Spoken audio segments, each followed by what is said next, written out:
本期为小白测评手机简史第20期下集，我比上集更精彩，但是没连读的小伙伴可以先去看同步上线的上集。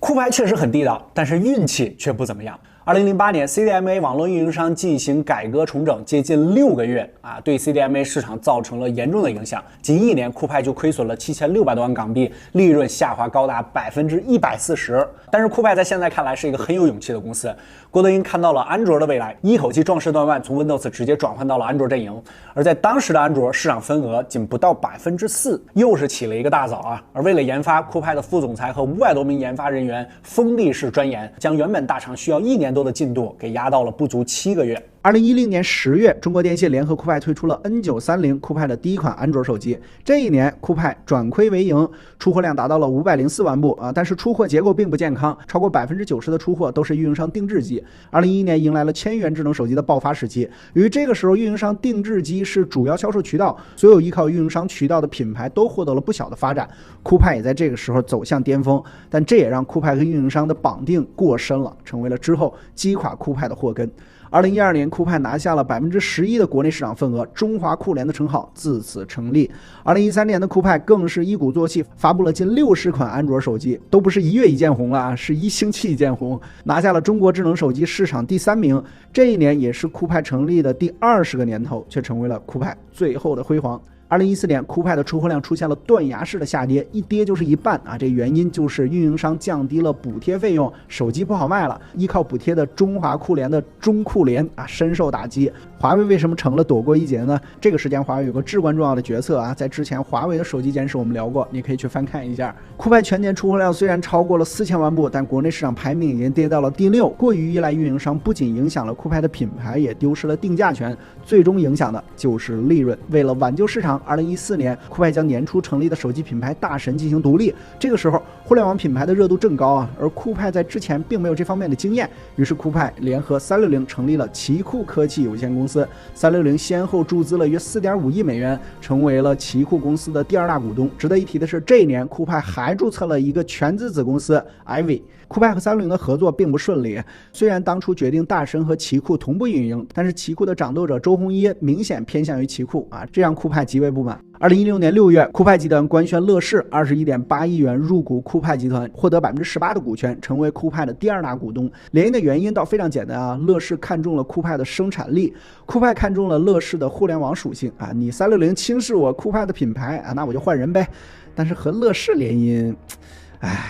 这场交易早在2015年就被坐实，这也让360非常不爽毕竟一个竞争对手突然变成了自己的股东，这不就意味着自己后门大开了吗？乐视的加入也让酷派逐渐减少了对奇酷的投入，360也不能干坐着决定反击。在奇酷成立的股东协议里，如果股权发生了震荡，360有权将其所持有的全部股权按市场价格的2倍出售给酷派公司。这刀背刺捅到了酷派的软肋，缺钱。于是360提出了另外一个方案，收购酷派占奇酷的所有股权。结果我们都知道酷派失去了奇酷，还丢掉了大神。随后乐视增持了酷派的股份，而原本的创始人郭德英或许是预示到了这样股权纷争下去也没什么未来直接套现离开了酷派。为此，乐视还挖来了在华为工作了19年的刘江峰，但之后推出的酷1酷派 S1、酷 M7 等等手机都没有什么起色。更致命的是，乐视自己都没钱了。2017年，乐视遭遇了严重的危机这大家都知道大家把下周回国这4个字打在公屏上，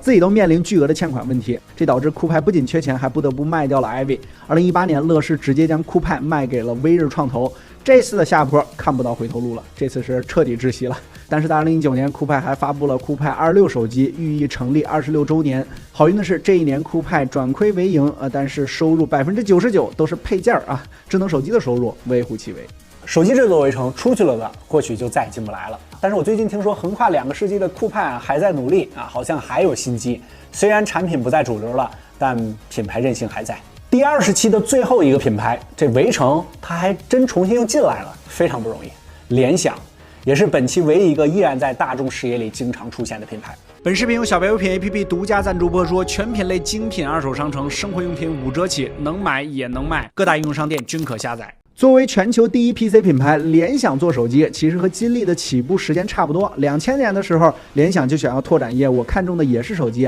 但是和金立一样，联想也拿不到牌照了。但是和金立不同，联想财大气粗，不租借啊，拿不到我就直接买一下有牌照的公司。2002年就以9000万的价格收购了夏华手机业务60%的股份，正式进入手机市场。这比华为还早了3年。但是这波操作并没让联想的手机业务有什么直接起色。05年，联想直接收购了夏华公司。08年就把手机业务卖给了弘毅投资，直到2009年3G 和智能手机开始崛起，才让联想又看到了手机的光明前途。随后，联想又耗资2亿，把之前卖出去不到1年的手机业务又给买回来了，给这波操作点赞啊！但联想毕竟是国内科技制造业的龙头，工业基础非常扎实。2010年的1月，联想推出了首款智能手机乐凤，在智能手机的初期算是非常惊艳了，屏幕下方可以直接实现触控操作，比如左滑返回、右滑多任务，在当时是非常有新意的。四叶草的 UI 插件也是这台手机被津津乐道的一点。在大家都以为联想要重掌手机业务的时候，联想转手成立了乐 MIDH 集团，并修改了产品策略，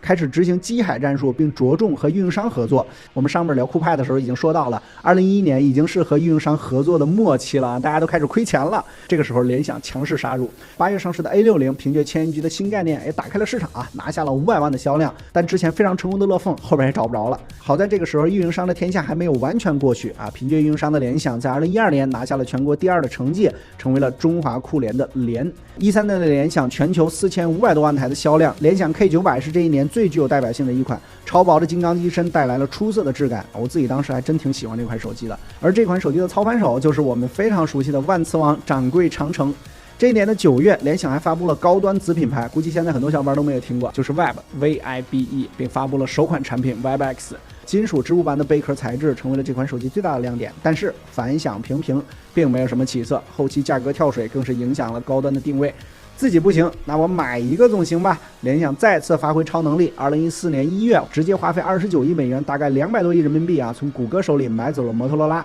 收购的效果是立竿见影的，14年成为了联想手机业务最成功的一年，联想全球出货量超过9000万台啊，这个数据现在看也是非常眼红啊，让人，而且还直接拿下了中国市场的第1名。在这一年最值得讨论的就是乐檬系列的首款手机乐檬 K3， 多彩的设计让它在一众千元机里边脱颖而出，贡献了全年近1/4的销量。但联想总是这样，一成功就自己玩活，自己整死。2015年红海的时候，联想的手机业务不增反退，全年销量只有6600万部，国内只有2200万台。而问题就在于运营，收购了摩托罗拉的联想第一件事就是取消了高端品牌 Web， 准备扶摩托罗拉上高端，而且还非要改名字，把原本摩托罗拉的英文字母就改成了 MOTO 啊，这4个。不过这样的改变也改变不了大家对 Moto 已死的印象。改名还极大的影响了摩托罗拉在海外市场的认知度，所以在第2年，联想又给改回去了。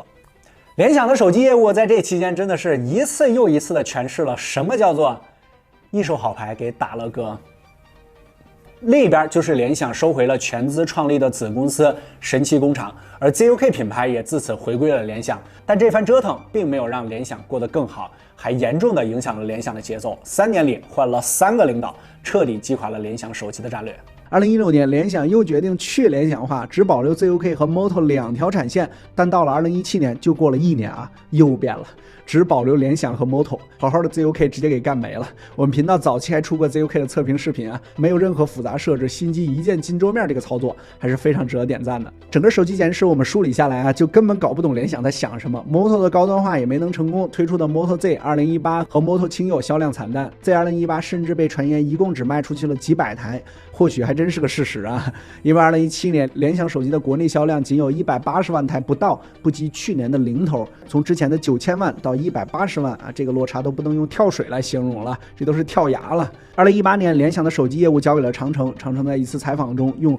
内外交困来形容联想手机的现状。而为了销量，长城也是迫不得已开启了碰瓷营销，机圈什么事什么新品都少不了常掌柜啊，被大家戏称为万磁王。6月发布的联想 Z5 还发出了一只苹果迄今为止都做不到的产品啊，这个经典词语。大家对联想手机最熟悉的会是2018年12月发布的滑盖全屏的手机联想 Z5 Pro， 之所以熟悉，是因为联想在次年年初发布了 Z5 Pro GT， 抢走了骁龙85首发的称号。意外来的总是很突然， 19年的12月31日，长城宣布离职。2天之后，雷军官宣长城加入小米。一手好牌打得再烂，但是手里起码还有牌。但是现在基本上被联想已经打得差不多了。许多人或许对长城并没有什么太好的印象啊，但在离开之前，长城依然算是勉强盘活了联想的手机业务。19年的 Q3 虽然卖了没多少吧，但是联想手机首次实现了盈利，也是14年收购摩托罗拉之后首次盈利。或许是饿死的骆驼比马大，联想的手机业务并没有就此截止。2020年，联想发布了拯救者电竞手机乐檬 K12系列，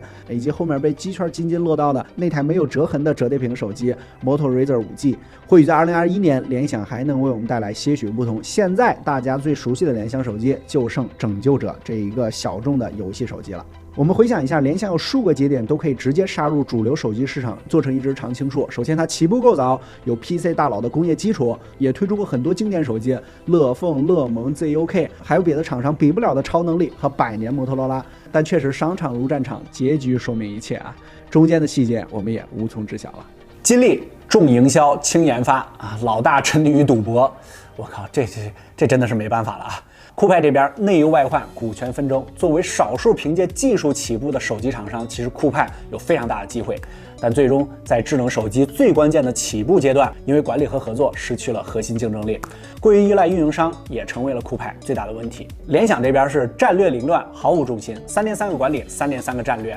相比于另外2家，还是那句话，联想手机真的是完美诠释了一手好牌大戏懒。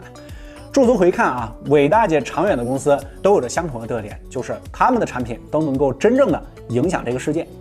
苹果开创了智能手机时代，小米开创了互联网品牌时代，华为就是因为成为了5G 市场的龙头，才被各种限制。谷歌也正在用自己的技术一步一步改变世界，而这些成功的背后都是对技术和研发的投入。虽然世界离开了这些公司照转啊，毕竟没有苹果，还有梨子啊，没有微软，还有巨婴。但是如果真的没有他们，我们无法想象我们现在活着这个世界会变成什么样子。成功的品牌如出一辙，而失败的品牌却各有各法。